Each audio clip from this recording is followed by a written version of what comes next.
All right, here we have Game 3 started between Liquid Nony and IG Tarson on Outsider 2.2, which is another way of saying Outsider, hopefully it's not imbalanced anymore version.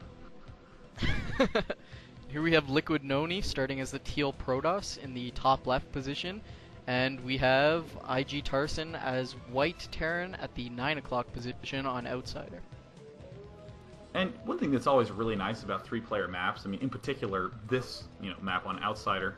Oh, all right, cool. We get a little message from. Oh, is Karnak? Oh, this is so great. Karnak is not only in this game with us right now, but he is also in the replay. So there are two copies of himself, and hopefully it won't be something like Time Cop, where if they bump into each other, it'll just like open an interdimensional rift and like suck the whole universe in. Which would be pretty exciting, but hopefully that doesn't happen because Game 3 would be even more exciting. But yeah, and what's nice about the three-player maps is that there's always an element of predictability to it. Like, for instance, there is always part of the ring that you share with your opponent, which would be this top left corner of the ring, and always part of the ring that you don't share with your opponent. So for Nony, that would be this right portion of the ring, and for Tarson, it would be this bottom left portion of the ring. So you can always do some nice planning. You can definitely scout. Both players can scout each other in the top left. On something like Tornado, you not only have to account for, close positions like what we just saw in that recent game, but also, long distance positions. So that's one thing that I think is definitely, for for me when I practice for tournaments, I always love 2 or 3 player maps because it allows me to really nail down what exactly it is I want to do with no variation.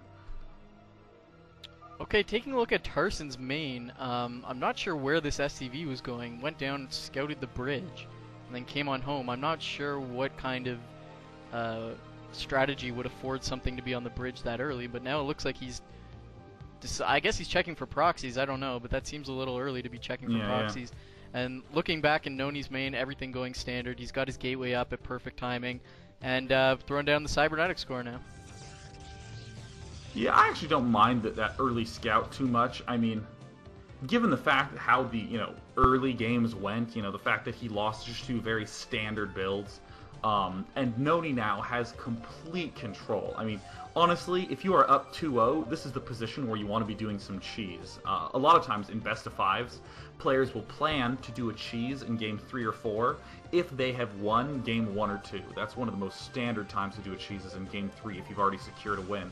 Because, you can afford to lose that game and have the opportunity to really get in your opponent's heads for, the last 2 matches you prepared for. So, definitely given how short the first 2 games were, I don't mind that decision too much at all. Yeah, I got to agree. And apparently we got a message on the stream, a shout out to Diabetes, so I'm feeling that. I feel you, Random Whisperer. And we see this SCV sneaking right by the Zealot on the ramp, doing a little juke and getting in. So that's going to ease Tarson's nerves a little bit, because now he's in there, he sees exactly what's going on, he sees range spinning, unless it's, the fake weapons upgrade, but probably not. And he sees it's 1 gateway, so he knows what to expect now. I think he's going to feel a lot more comfortable in this match thus far. Yeah, Nony doing everything as standard as can be. He's already getting the range upgrade. We see some pylons being planted down. We see there's a marine at the far left, top left side of the map. I actually kind of like this, because anytime any scouting is going to happen from Protoss, he knows he can't get in the front. He's going to happily sort of work his way along that side. And the marine that's already there can always manage to take it out. And we see Tarson starting his expansion at the safe side. When we saw Idra against Nony on Outsider, we saw Idra actually take the expansion which was moving towards Nony's base, and I always thought that was a little strange. We see Tarson doing the opposite, taking the quote-unquote safer side, and he's putting that down before the machine shop is actually complete on the factory. So Nony putting on a little pressure here with 2 Dragoons and a Zealot. The tank has started, but not even half done. And there's no Marines here to defend, so this is going to be a little test of Tarson's mechanics. See if he can get those SCVs in repairing really well. Yeah, and I love this positioning of these supply depots. I mean, you have maximum amount of space to repair, and it minimizes the attack space for any sort of Zealots, or even the Dragoons to sort of try to waltz up there. So, I mean, Tarson looks like he's going to be fine. He has plenty of stuff there. Look, the tank's already out. Repairing everything, and ooh, a starport going down on the left side of the map. Ooh, hopefully we'll get to see some cool aggressive success from Tarson. Yeah, Tarson doing well to defend this. Hasn't lost any SCVs yet. He's lost mining time, which of course we can't discredit, but Nony now going in, targeting the tank. There's only 2 hits left on the tank. Oh my god, the tank is going down. Second tank coming now, but that is so annoying. Just when I was saying Tarson has this wrapped up, it looks like 3 Dragoons now here. Looks like the depot is going to go down. That is not going to be good for Tarson. Depot has like 1 more hit. Kill the depot, please. Now he's targeting on SCVs. Tarson in a little bit of trouble here, losing all his SCVs now in 2 Dragoon hits. This is not what you want to be doing at the early part of the game. Tank now getting targeted. Dragoons coming back, working on SCVs. SCVs tanks, SCVs tank. And he needs to get another tank. Oh my god, second tank going down. Oh my god. Oh my god. Oh, I feel so bad. And here the depot's gonna fall too. Oh my god. 1 gateway worth of units bashing down the front. And as if that wasn't bad enough, a Reaver is halfway done. And good game. Oh my god. Oh wow. goodness. Oh man. Wow. Jesus. That... Everything was going so well. And you know, I mean, it's so funny to me because the stuff you think about least is always the things that are most likely to go wrong, you know. Because I actually I was speaking earlier to for some reason I don't know how he ended up knowing this, but the person who pays for my tuition, who pays for my research stuff, he knows tons and tons of stuff about how the brain works and how it thinks under pressure, and your brain apparently doesn't operate that differently from like a computer processor. With the chipset accessing the RAM. And the problem when you get nervous is that the front of your brain just can't access anything else. It just locks up, and all the stuff that you maybe haven't been thinking about in a while, the stuff that might seem automated, your brain just cannot connect to. And I mean, that is I think a great example of that. Just like holding your wall off and not letting it die to sort of Dragoons and Zealots. I mean, it's the sort of thing, if you watch professional matches, it never ever happens, but occasionally happens once every 100 games or so.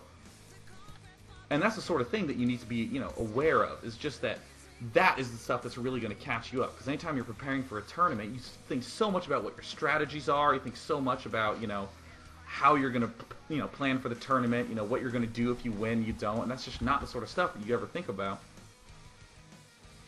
Alright, so just to do a little house cleaning on that match, we want everyone to stay tuned and realize there is another match coming on after this. We're going to have Cole against Phoenix. Cole, the 14-year-old wonder kid from Germany. So that's going to be a little exciting. Right now, we're going to kind of take a break in between the 2 matches. We've got Nony live on Vent. He's going to walk us through that bashing that he put up and holding his promise of 3-0. Yeah, so what's going on, Nony? Oh, hello, Nony. Oh, he's in the channel with us. Hey, before you say anything, we do have a comment from the runner-up in that match, from Tarson, who said he was disappointed with his play. He just felt like he played really nervous, there. But he's been training a lot, and it just didn't quite come through there. So, he wishes Nony the best of luck, and he says, thanks for the great league, and go to teamliquid.net. So, I have a few questions for you, Nony, because I've actually been watching your stream all evening, and we had a few chats yesterday. Did you have a lot of, your late game plans you didn't quite get to do? Did you have anything unusual prepared that you're excited that you get to sort of keep it in store, or that you're disappointed because you won't get to use it?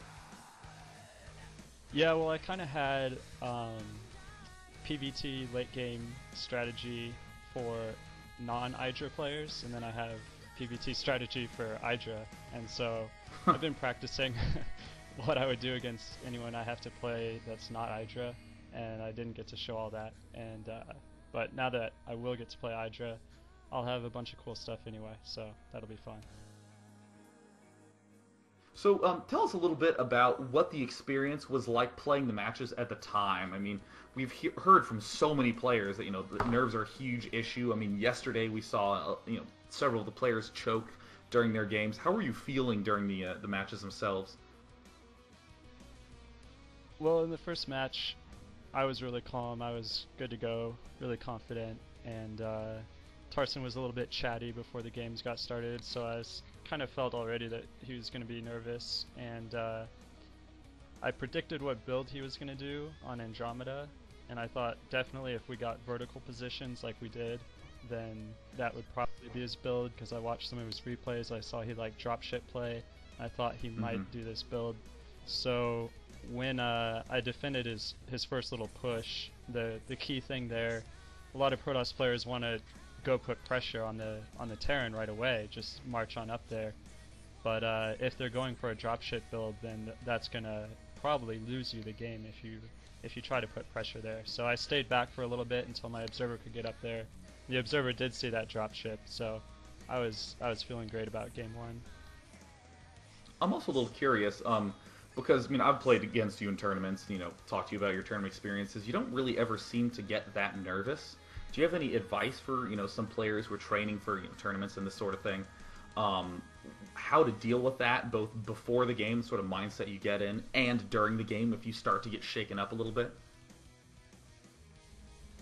The thing that I like to do is focus on something really specific and just take it one step at a time. So hopefully once you're at that tournament, you've done a lot of preparation and you have a lot of knowledge about how you're about to play your games.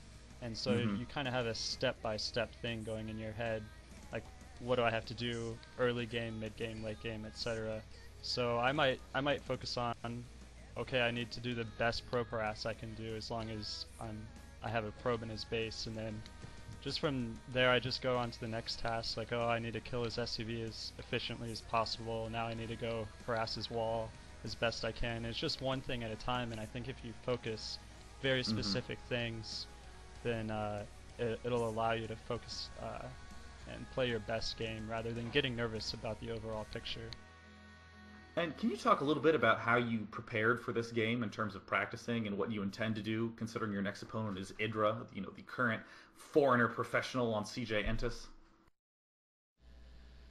Oh, well, like I said, I watched some replays of Tarson to get a feel of how he played, and mostly my practice has just been playing I-Cup, not even trying to find Terran opponents, but just playing anybody. And but I do keep in my mind, I have a Terran opponent, so I need to be thinking about builds that I need to do against Terrans. So I was preparing builds, but not working too specifically on it. And like I mentioned earlier, I was trying to have a set of stuff that I do against Tarson that's completely different than what I do against Idra. And luckily, since the games were so quick, I didn't even really reveal anything. So I have all my options open now. And what are your thoughts about how next round against Idra will go? Well, I think it's going to be the match of the tournament, to be honest. I know there's a lot of great players in the tournament, but I think the favorite to win it will be me or Idra, and so this is kind of like determining the winner in my eyes.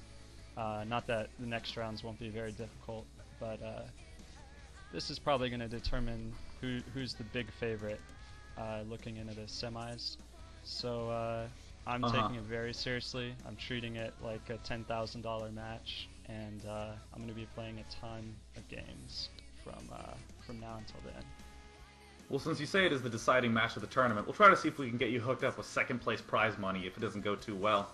But hey, thanks so much for the interview, Nony. We appreciate your input. And I guess, Chill, that means that we are moving right on in to Game 2.